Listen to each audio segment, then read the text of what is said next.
Salam əziz şagirdlər, bugün dərsimiz birləşmələrdə rabitələrin sayının tapılmasıdır. Baxın, həm ion rabitəsi, həm kovalent rabitə olan birləşmələr əsaslarda olasıdır, duzlarda. Bir də amoniumun duzlarında həm ion, həm kovalent rabitə var. İndi gəlin bunların necə saylarını tapmaq mümkündür, ona baxaq. İon rabitələrin sayı kationun sayı ilə valentliyinin hasilinə bərabərdir. Kovalent rabitənin sayı əsasda hidroksil qruplarının sayı, duzlarda isə mərkəzi atomun valentliyinə baxılasıdır. Baxın uşaqlar, burada hidroksil qrupları verilibdir ilk növbədə. Metalın valentliyi nə qədərdirsə, ion rabitə o qədər olasıdır. Birincidə metal 1 valentlidir, ion rabitə 1 dənə. İkincidə 2 valentlidir, ion rabitə 2. Metal 3 valentlidir, ion rabitə 3 olasıdır. Kovalent rabitənin sayı isə hidroksil qruplarının sayı ilə müəyyən olunur. Baxın, burada 3 dənə hidroksil qrupu var. Ona görə kovalent rabitənin sayı 3 dənə olasıdır. Burada 2 dənədir, rabitənin sayı 2 olasıdır.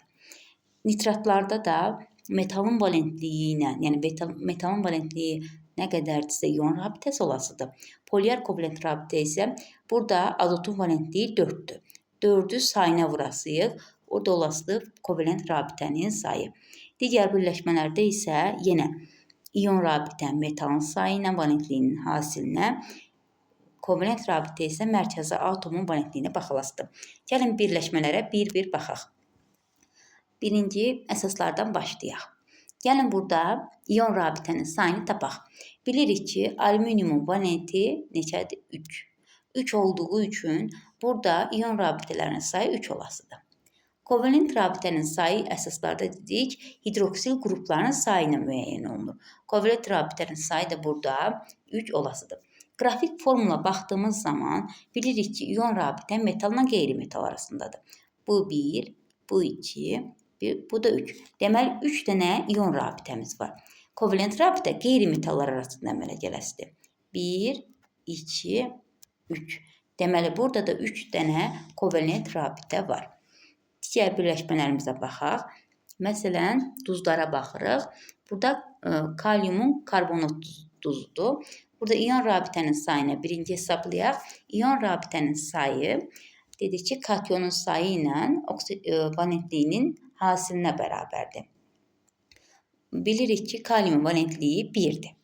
1-dir və sayı 2 dənədir. 2-ni 1-ə vuranda 2 eləyəsidir. Deməli, 2 ion rabitə var. Kovalent rabitənin sayını tapanda mərkəzi atoma baxırıq. Ümumi birləşmənin oksigenləşmə dərəcəsi 0 olmalıdır. Bizə məlumdur ki, kalium müsbət 1-dir, oksigen mənfi 2-dir, oksigen mənfi 2-dir, müsbət 2, mənfi 6, karbonun da oksigenləşmə dərəcəsi müsbət 4 olasıdır. Burada oksigenləşmə dərəcəsi valentliyə kimi olasıdır. Deməli, kovalent rabitənin də sayı 4 dənə olasıdır. Gəlin, ümumi rabitə sayı isə 6 olasıdır. Gəlin, indi qrafik formula baxaq. Biz bilirik ki, karbon 4 valentlidir. Onun ətrafında 4 dənə xətt var. Kimyəvi rabitə var. Oksigen 2 valentlidir. 2 kimyəvi rabitə var. Kalium 1 valentlidir. 1 rabitə olasıdır. Gəlin, birinci ion rabitələrə baxaq. İon, metal, qeyri-metal. Bir bu rabitə, bir də bu rabitə. Deməli, 2 dənə ion rabitəmiz oldu. İndi kovalent rabitəyə baxaq. Kovalent rabitə qeyri-metallar arasında əmələ gələsidir. Baxın, oksigen, karbon 1, oksigen, karbon 2, 2 dənə də burada rabitə. Cəmi 4 dənə kovalent rabitə olasıdır. 6 dənə də cəmi ümumi rabitə olasıdır. Bu duzlarda baxdığımız formuldur. İndi digər duzumuz da var burada. Yenə ona baxaq. Burada bilirik ki, natriumun valenti 1-dir. 1-dir və 3 dənə kation var. Kationun sayını valentliyə vururuq. 2-ü vururuq 1-ə. 3 dənə ion rabitəmiz var. Kovalent rabitənin sayını tapmaq üçün mərkəzi atoma baxırıq. Bilirik ki, birləşmənin oksigenləşmə dərəcəsinin cəmi, oksigenləşmə dərəcəsinin birləşmənin 0 olmalıdır. Natrium ki, müsbət 1-dir. Burada fosforun ki, müsbət 5 olasıdır. Oksigenləşmə dərəcəsi bəzən valentliyi ilə eyni olur. Ona görə burada kovalent rabitənin sayı mərkəzi atomun valentliyi ilə sayı ilə müəyyən olunur. 5 dənə kovalent rabitəmiz olasıdır. Gəlin indi qrafik formula baxaq. Dedik ki, burada fosfor 5 valentlidir, 5 xətt olmalıdır. Natrium 1 valentlidir, 1 xətt olmalıdır. Oksigen 2 valentlidir, 2 xətt, 2 kimyəvi rabitə olmalıdır. Metalla qeyri-metal arasında olasıdır iyon rabitə. 1, 2, 3. Deməli, 3 dənə iyon rabitəmiz var. Metalla qeyri-metallar arasında isə kovalent rabitə olasıdır. Baxın, 3 dənə bunlar. 2 dənə də bu rabitəmiz. Cəmi 5 dənə kovalent rabitə olasıdır. Ümumi rabitələrin cəmi isə 8 dənə olasıdır. Baxın, bunlarda, bu tipli duzlarda isə necə olasıdır uşaqlar? Burada mərkəzi atomdan hidrogenin sayını da götürəsiq. Birinci, gələk iyon rabitəsini hesablayaq. İyon rabitəni hesablayanda dedik, valentliyini vururuq. Valentliyini vurasıyıq metalın sayına. Burada görürük ki, valentliyi 1'dir, valentliyi 2'dir və özünün sayı isə 1'dir. İyon rabitəmizin sayı olasıdır 2. Kovalent rabitənin sayı isə mərkəzi atoma baxasıyıq. Mərkəzi atomda fosforun valentliyi 5'dir, yəni oksijeşmə dərəcəsi də 5'dir. Burada da hidrogenin sayı 2'dir. Bu mörtəzənin xaricində də 2 olduğu üçün 2'yə vurasıyıq. Eləyəsidir. 5'in üstünə 2 gəldik, 7. 7'ni də 2'yə vurduq. 14 dənə kovalent rabitəmiz olasıdır. Mərkəzi atom hidrogenin sayı birdən mörtəzənin xaricində olan 2'yə vurmalıyıq. Xaricində 3 də ola bilər, 1 də ola bilər. Neçədirsə N-ə vurmalıyıq. İndi baxaq başqa birləşmələrimizə. Baxın, bu tipli birləşmələrdə uşaqlar, biz çaşa bilərsiniz, bunun ikisini kovalent rabitə kimi götürəsiniz. Xeyr. Burada hidroksid qrupunun sayı kovalent rabitənin sayı ilə müəyyən olunmasıdır. Gəlin birinci iyona baxaq. İyon rabitəmizin sayı. Burada kalsium 2 valentlidir, bilirik. 2 dənə OH, bir OH, bir də xlor qrupunu qəbul edibdir. 2 dənədir valentliyi, sayı 1'dir. Deməli, rabitələrin sayı 2 olasıdır. Kovalent rabitənin sayı isə OH qrupunun sayı ilə müəyyən olunur. Burada da bir dənə kovalent rabitə olasıdır. Cəmi 3 rabitə. İndi qrafik formuluna baxırıq. Xlor 1 valentlidir, 1 xətt.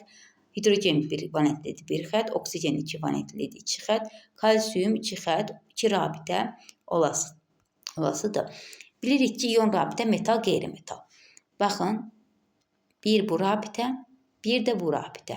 İyon rabitəmiz. Deməli, 2 dənə iyon rabitəmiz var. Kovalent rabitə isə qeyri-metallar arasında əmələ gəlir. Oksigenlə hidrogen arasında olan rabitə kovalent rabitə olasıdır. Deməli, bir dənə kovalent rabitə var. Cəmi 3 dənə, 1, 2, 3. 3 dənə kimyəvi rabitə olasıdır. Yenə bu tipli duzlara baxasıyıq. Burada iyon rabitəmiz. Dedik ki, elementin valentliyi, magnezium valentliyi 2'dir. Sayına vurasıyıq. Bir dənə də magnezium, 2 dənə iyon rabitəmiz olasıdır. Kovalent rabitənin sayı, mərkəzi atomun valentliyi, kükürt burada 6 valentlidir. Hidrogen 1'dir. Üstə gəlirik və mörtəzənin xaricindəyi ədədə vururuq. 7. Burada da 14 kovalent rabitə olasıdır. Cəmi neçə rabitə olasıdır? 16, 14'ün üstünə 2 gəldi. 16 rabitə olasıdır. Amoniumun duzlarında da həm iyon, həm də kovalent rabitə var. Baxın, burada iyon rabitəmiz, kovalent iyon rabitəmiz amoniumun sayı ilə müəyyən olmasıdır. Baxın, burada bir dənə amonium iyonu var. Amonium iyonu bir dənə olduğu üçün burada bir dənə iyon rabitəsi olasıdır. Burada da 2 dənə amonium iyonu var. 2 dənə iyon rabitəmiz olasıdır. Burada amonium özünü metal kimi, müsbət kation kimi aparır. Digər isə xlor isə qeyri-metal kimi. Ona görə onlar arasında iyon rabitəsi əmələ gəlir. Danışacaqlarım bu qədər. İnşallah sizin üçün faydalı olmuşdur.